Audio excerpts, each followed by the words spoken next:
Medfield TV.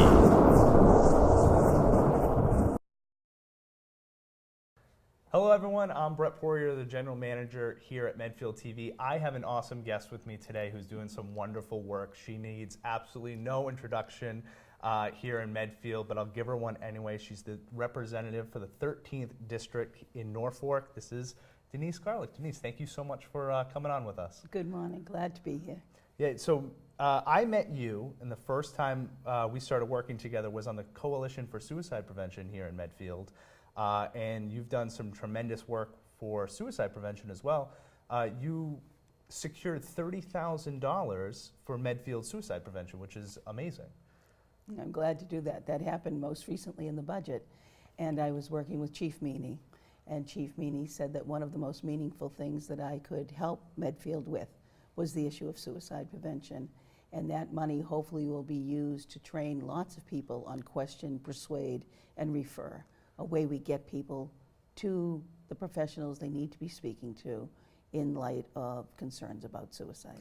And obviously today we're here to talk about something a little different. It is still in the mental health kind of realm, which you've definitely been a champion of mental health in Massachusetts and Norfolk District specifically. Very lucky to have you. You put together a bill for the opioid crisis, and we're here to talk a little bit about that. Tell me, what's the bill called, and how did that really come about? So the bill is called an Act for Prevention and Access to Appropriate Care and Treatment of Addiction. Big, long title. What the bill does is we are trying to deal with the disease of addiction and the public health crisis related to opioids in this bill. We do it in three ways. We do it through prevention. We do it by building a real behavioral health system, and we do it through care and treatment of individuals. Absolutely. And one of the things that I looked at, and I think that a lot of people who are naysayers, right, who don't think that addiction is, you know, a disease, the thing that I always looked at is whatever you want to call it, it starts with a prescription medication that a doctor prescribed you that you then become addicted to. And that's where I get on and I say, that's where the issue lies, is that we have these problems. And that's where this bill starts, is the prevention of these medications becoming a problem for someone who's there with an ailment. You know, you're looking for a doctor to help you, and you're being prescribed drugs that become addictive. That's where this starts. So I know that the people of Medfield know that addiction is a disease. Absolutely. And I know it because either they are dealing with it, someone in their family, a friend, or a neighbor. This public health crisis is so prevalent in the Commonwealth today. It is the most important issue that we are dealing with in terms of health care for individuals. And, you know, we talked about this a little bit before, but Norfolk District, we saw these numbers, and these are all things that you can get on mass.gov. This is open to everybody. These are a simple Google search will show you these numbers. The Massachusetts residents from 2000 to 2017, Norfolk District had 1,400 deaths from the opioid crisis. That number to me that's astounding. That's ridiculous. So I think people feel that very much, and the number is amazing. But when you think of the stories that you know, the young people whose funerals we are all attending, the families who are struggling with somebody who is home in the prime of their life, who isn't leaving the house, and we all wonder why. One of the things around addiction is if there was an individual in our family that had cancer, then the neighborhood would rally. People would make casseroles. We would have fundraisers. People would shave their heads. Absolutely, right? Yep.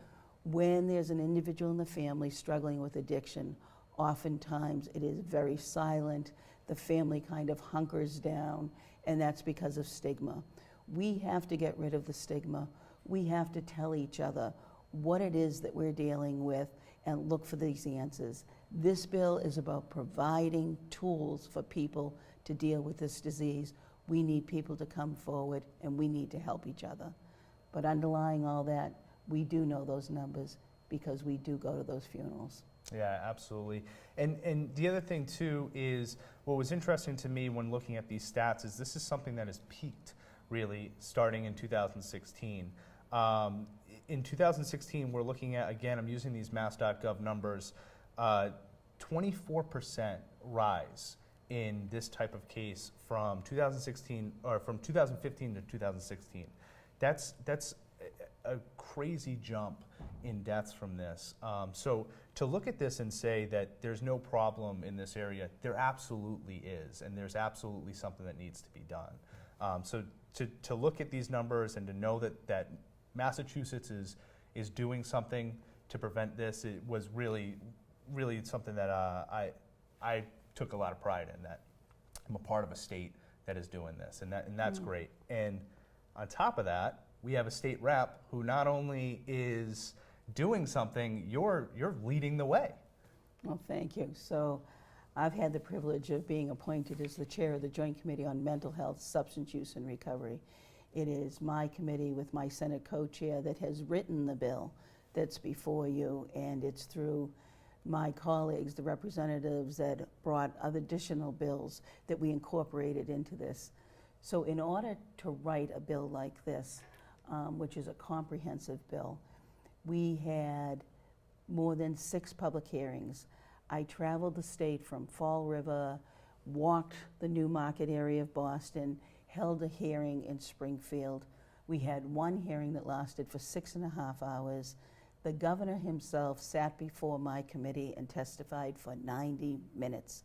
We had 1,000 pages of documents, and when we reconciled the House bill and the Senate bill, we did marathon negotiating sessions and brought this bill to the legislative floor and had a unanimous vote in both chambers. Incredible work by so many people, my committee members, my fellow representatives, and so many individuals and families and stakeholders weighing in, all trying to move the ball. We're involved in a marathon right now, and it's taking every single one of us to move Massachusetts forward. This was something that was incredible too. I think a lot of times it gets lost. You get a bill like this and you look at it and you say, oh, well, there's so many words on this, that took so long to type up, right? And it gets lost, right? And it gets lost of how much work you actually put in. You know, you're talking about this marathon that you're running.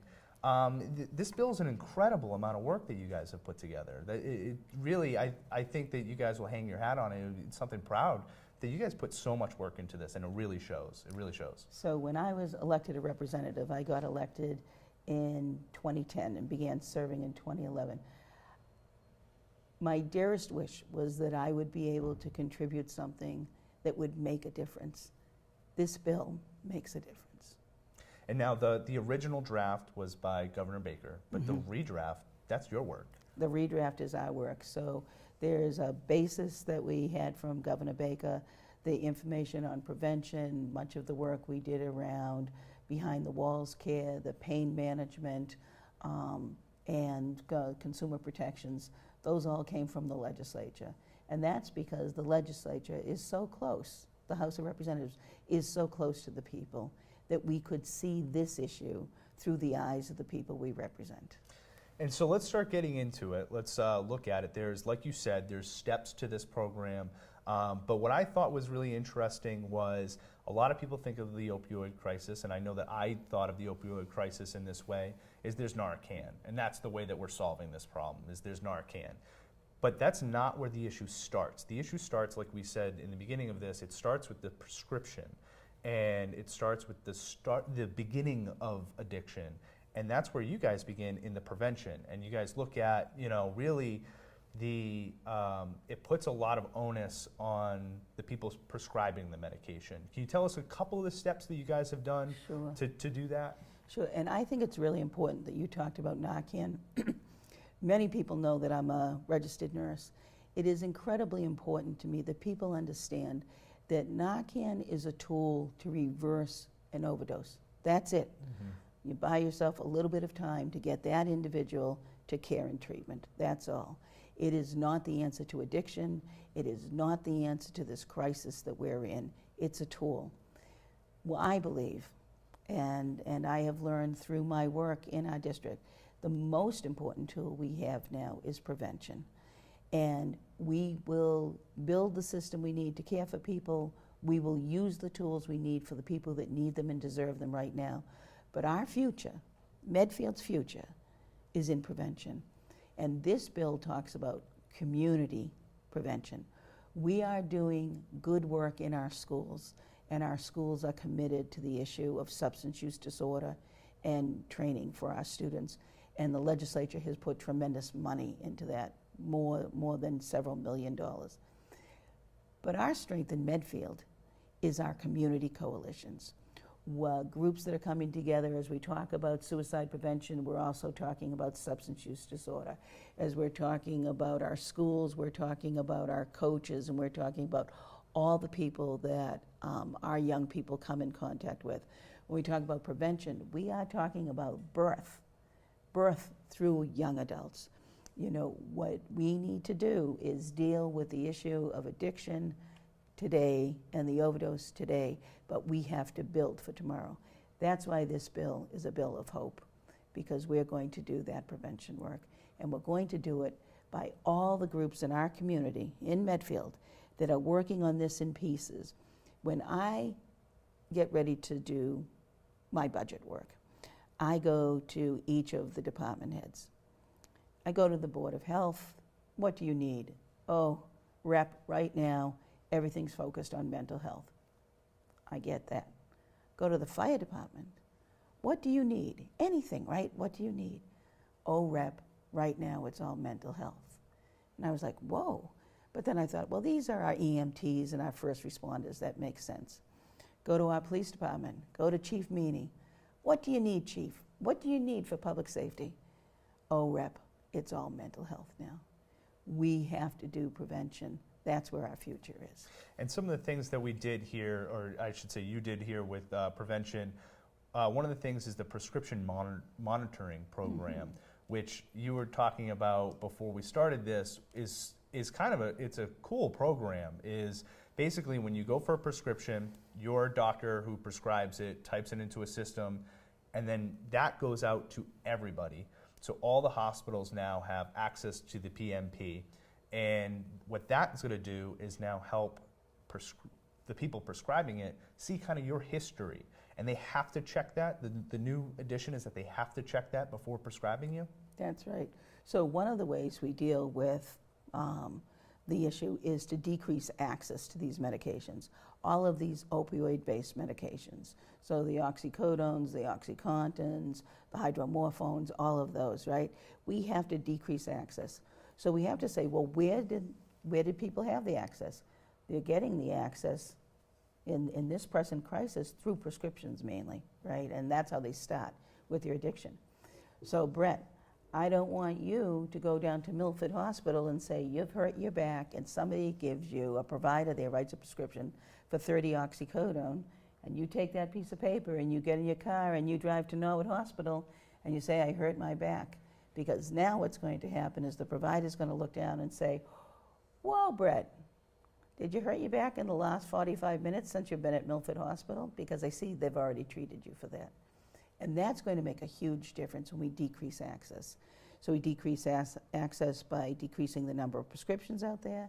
We need to decrease access by when people choose a prescription, only take what you need, do a partial fill. And when you are done with whatever you have in the house, you have to get rid of it. Our children, our grandchildren, they are getting these terrible drugs in our medicine cabinets.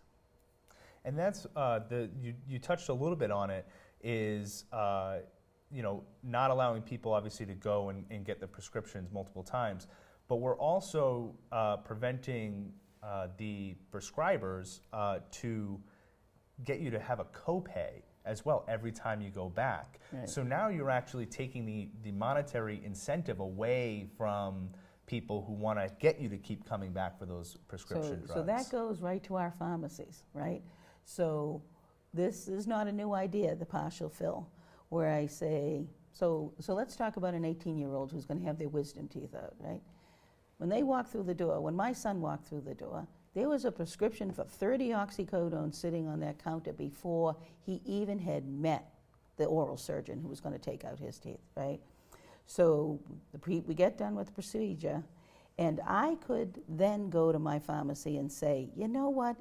I only want 3 pills. I don't want 30 pills. I don't want this in my house, but I don't know what we're up against right now, and he might be in a lot of pain. So I would do a partial fill and get 3 pills. Well, let's say we had a terrible night, and the next morning I wanted another pill. I could go back to the pharmacy and say, you know, I didn't take all that medication. I need another pill for him this morning. And they'd say, oh, sure, but you have to pay another copay. So in this bill, we say no. We're trying to get people to do the partial fills. We're not going to penalize them on the other end. So pharmacy, no more. 1 prescription, 1 copay. Which that's fantastic, the work there. We move on into the strengthening and the expansion, the behavioral health system. The first part of that is to create the remote consultation programs. So tell me a little bit about these programs. Tell me a little bit about what's going on. What are we creating in that? So as a Commonwealth, we're dealing with the issue of addiction, we're dealing with the issue of substance use disorders, and we're dealing with the issues of pain management. Well, all of our practitioners out there, our physicians, our advanced practice nurses, they haven't had an education to deal with those issues. You know, if they went to school 10 years ago, 15 years ago, 5 years ago, right? So they're practicing. Your primary care physician that you're visiting in Medfield, right, is practicing. And we're saying, this is pretty complicated stuff. We want you to have the best information you can get. So the remote consultation is essentially a hotline. It is a hotline for the person who's caring for you, that advanced practice nurse or that physician, to call in and say, gee, I met Brett. He has pain. I'm trying to figure out how to do this. How can I do this before I get to something that's an opioid? Gee, I met Brett. He has a lot of pain. I think he has a substance use disorder. How do I help him with that? I met Brett. Brett has an issue related to addiction. You know, I'm caring for him on a day-to-day basis. What else do I need to be thinking about? And so we are going to we're deputizing every healthcare provider out there to give the best care that they can with the best advice that is just a phone call away. That's awesome. The other thing, too, is it requires facilities to accept mass health coverage on a non-discriminatory basis. Is there discrimination against mass health? There was tremendous discrimination. And so this is a story that Medfield neighbors tell each other. These are the calls I get in the office. My daughter needs care. You know, I can't find a place that has a bed for her, and then when I found one, they wouldn't take her because she's on mass health. And we're saying no more. Listen, if you want to give care in Massachusetts, you give care to everybody in Massachusetts, regardless of their insurance. So this actually opens the door and is vitally important. Can you imagine the pain and frustration that you have a facility down the street, you have a spouse or an adult child who needs care, and they're being denied care because of their insurance? No more. So now not only are we preventing it at the start, we're strengthening that now the middle piece. The other thing is by January 20th of 2020, you are now required to prescribe all medication or all of these on electronic prescriptions, which obviously is going back to that preventative measure where now we're all on the PMP where everyone can now see it. So no more writing out prescriptions no more for writing this. It. And no more wondering, where did that piece of paper come from? Right. We all know now. And so now we move on to the treatment and recovery. And again, like I said, I think people are as they're moving through this with us, they're going, wow, there's a lot to this. You know, so now we're going to the treatment and recovery.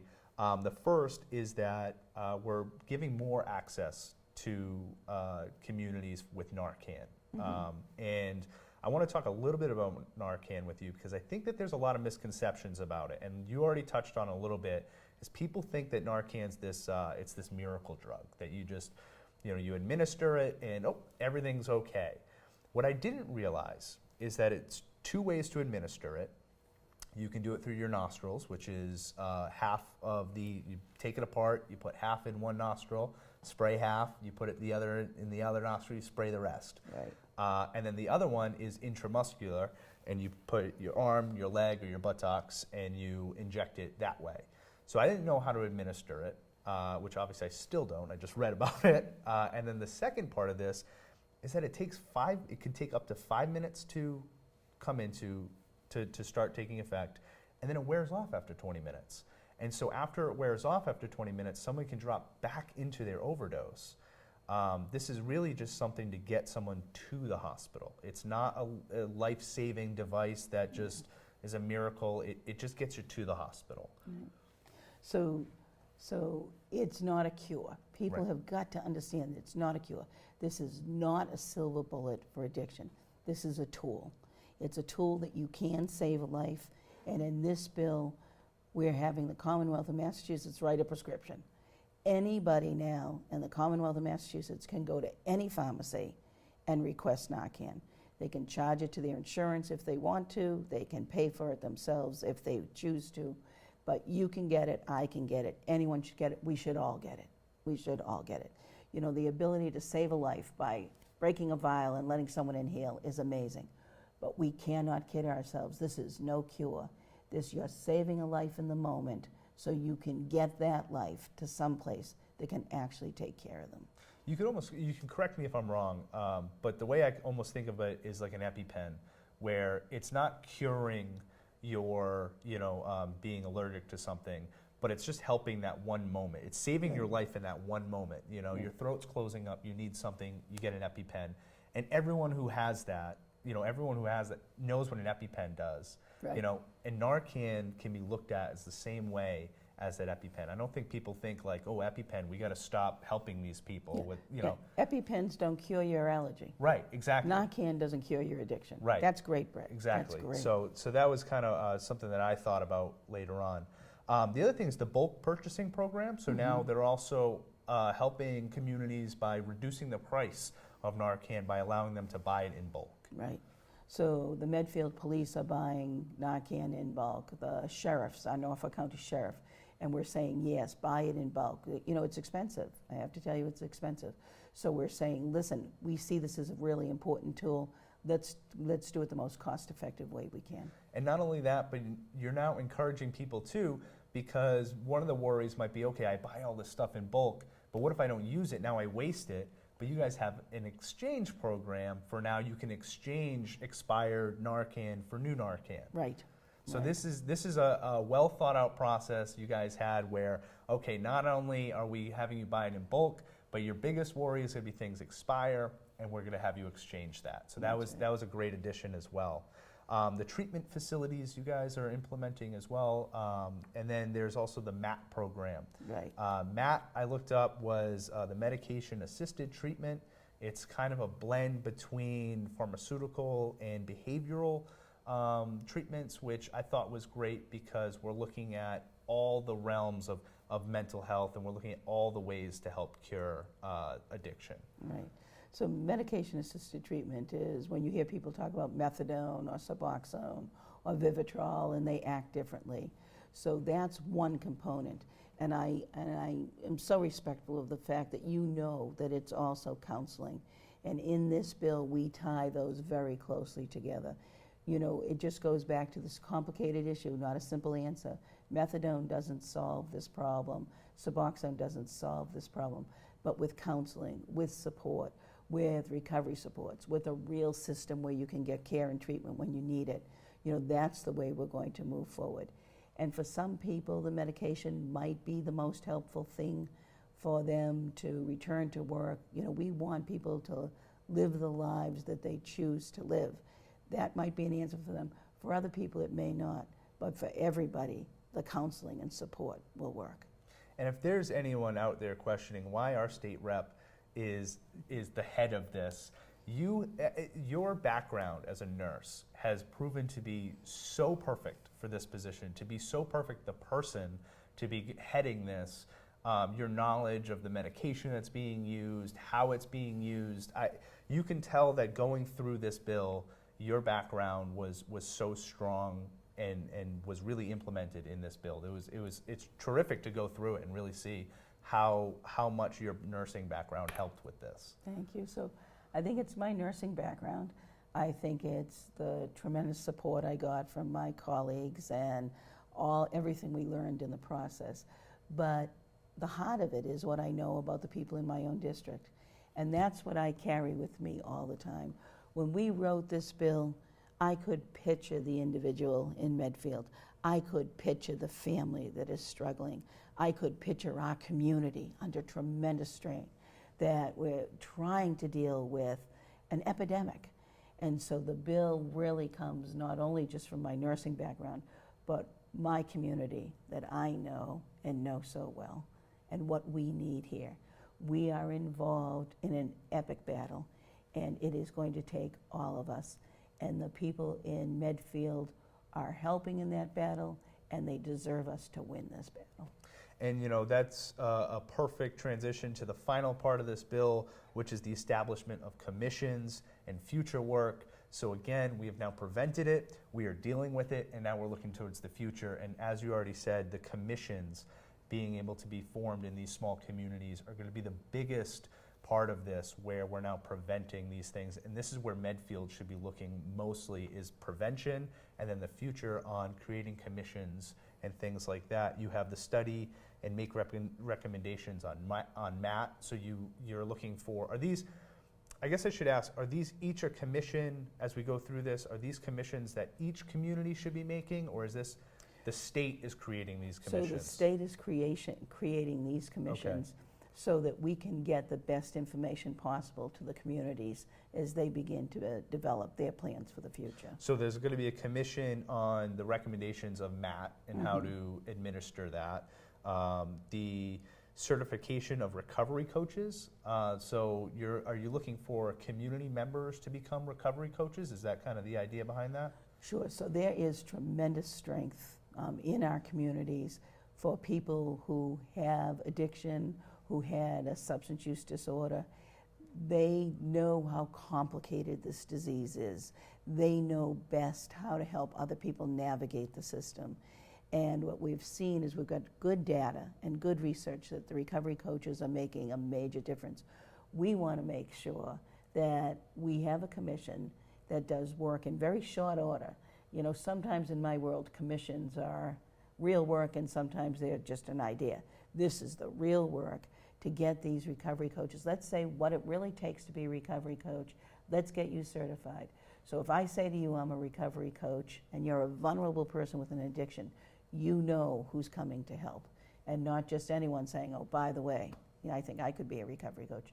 We're saying in the Commonwealth, no. We see how valuable this is. We want to make sure that the people who are doing this have the right training, the right support, and that they can actually help. Now, is that something that's already being implemented, or is that something that's in the works? So there's a variety. There's some hospitals that have hired recovery coaches. There's a program through DPH that's a training for recovery coaches. And then there's some people that just call themselves a recovery coach. So we're saying, hey, look, time out. In Massachusetts, let's do this across the board. We know when we do it well, it really works. Let's do it well. Let's get people certified, and let's move together into the future. And what's great there is you guys looked at it and said, let's not throw the baby out with the bathwater.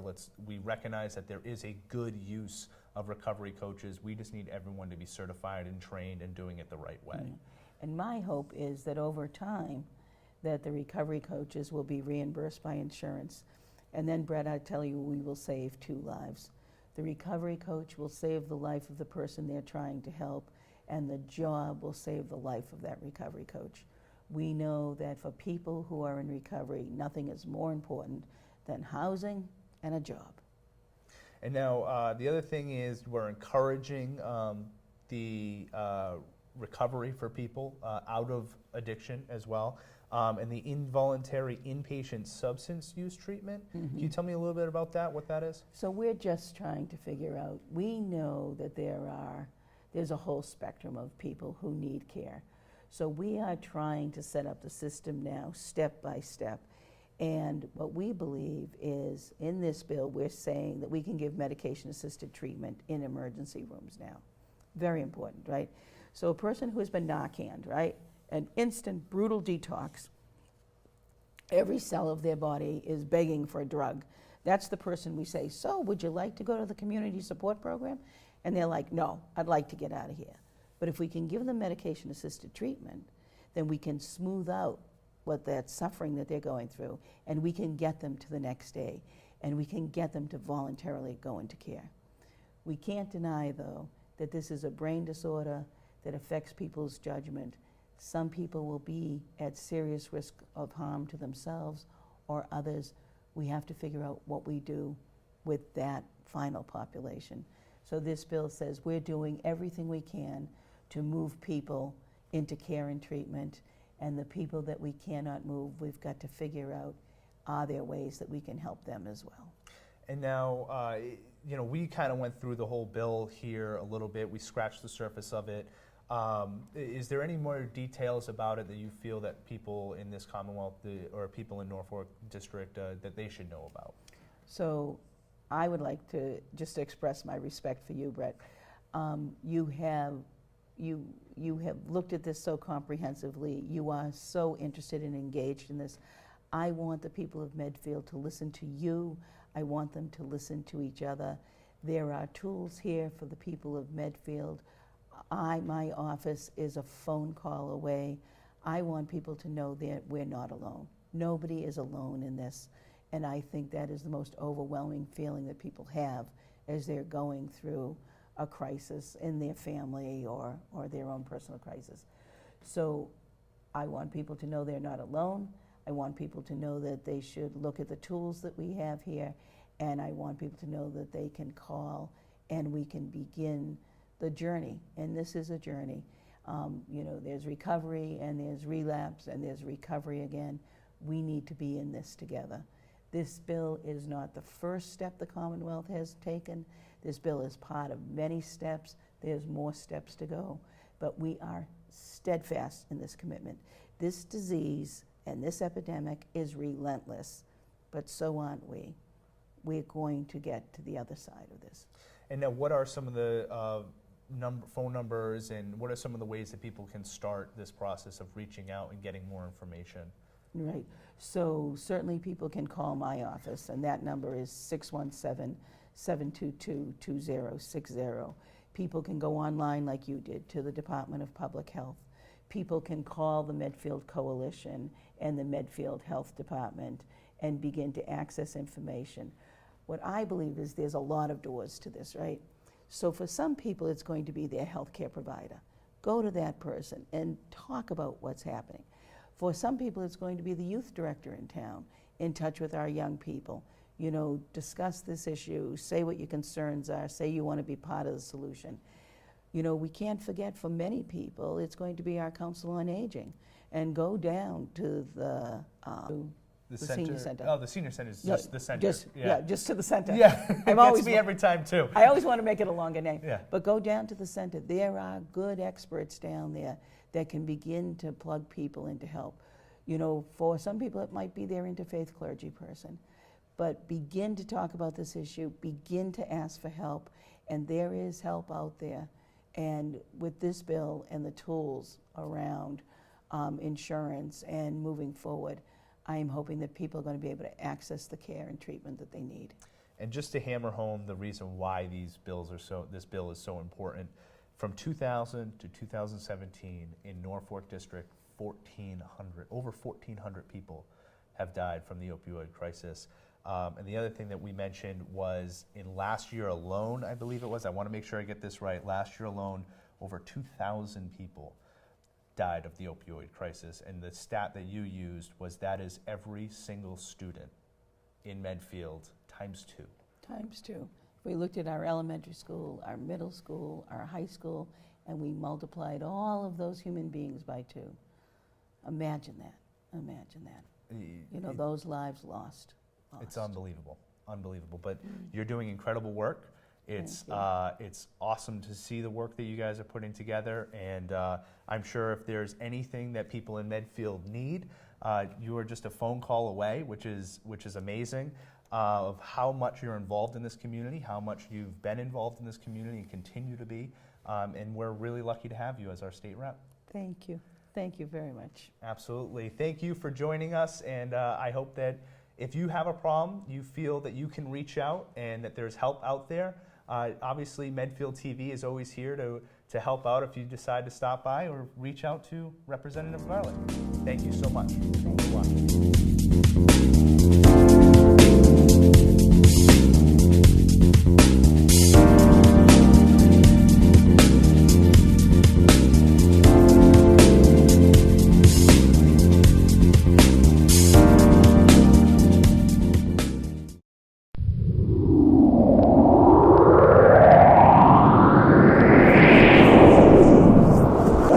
Medfield TV.